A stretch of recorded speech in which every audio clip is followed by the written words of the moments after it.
आरक्षणाच्या उपवर्गीकरणाच्या मुद्द्यावरून रिपब्लिकन सेना आक्रमक झाली असून मुख्यमंत्री देवेंद्र फडणवीस यांच्या 19 ऑगस्टच्या नाशिक दौऱ्याच्या पार्श्वभूमीवर आंदोलनाचा इशारा देण्यात आलाय।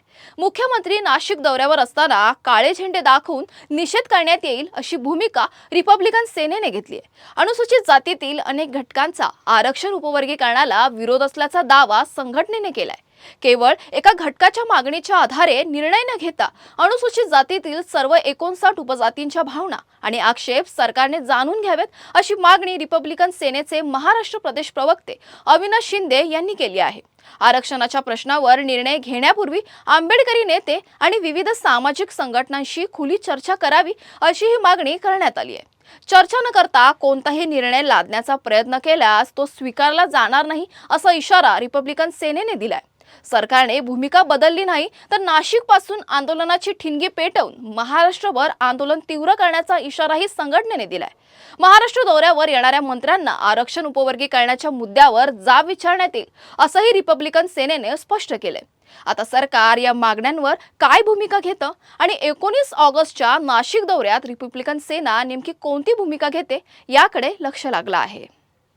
महाराष्ट्र सरकारने सुप्रीम कोर्टाच्या निर्णयाला हाताशी धरून उपवर्गीकरणाचा घाट घातलेला आहे।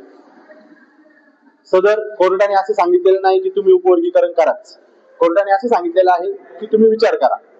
असे असताना महाराष्ट्रामध्ये उपवर्गीकरणाला पूर्ण 59 जातींचा कडाडून विरोध आहे। आपण जर बघत असाल सरसेनानी आनंदराज आंबेडकर साहेब यांच्या नेतृत्वाखाली पूर्ण महाराष्ट्रभर लाखोचे मोर्चे निघत आहे। मुंबईचा मोर्चा जर आपण बघितला असेल तर 10 लाखापेक्षा जास्त पब्लिक ही मुंबईमध्ये होते।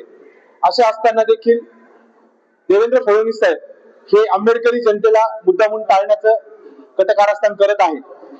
उपवर्गीकरण करणारच असं ते मीडियाशी ठामपणे सांगत असताना आंबेडकरी जनतेशी चर्चा करायला सुद्धा ते तयार नाही। त्यामुळे ही आंबेडकरी जनता या मुख्यमंत्र्यांना जेव्हा जेव्हा ते कोणत्याही महाराष्ट्रात कुठेही दौऱ्यावर असतील, त्याचं दुसरं उदाहरण सांगायचं झालं तर 19 तारखेला ते नाशिक दौऱ्यावर येत आहे किंवा 22 तारखेला पुन्हा एकदा त्यांचा दौरा आहे। जेव्हा जेव्हा ते नाशिकमध्ये येतील तेव्हा त्यांना काळे झेंडे व काळ्या फिती लावून त्यांचा निषेध केला जाईल व त्यांना दाखवलं जाईल की आंबेडकरी जनता जागरूक आहे। आणि जरी ते ऐकणार नसेलच तर शेवटचा मोर्चा हा विधान भवनात जाईल आणि त्यांना त्यांच्या खुर्च्या खाली करण्यास मजबूर करेल।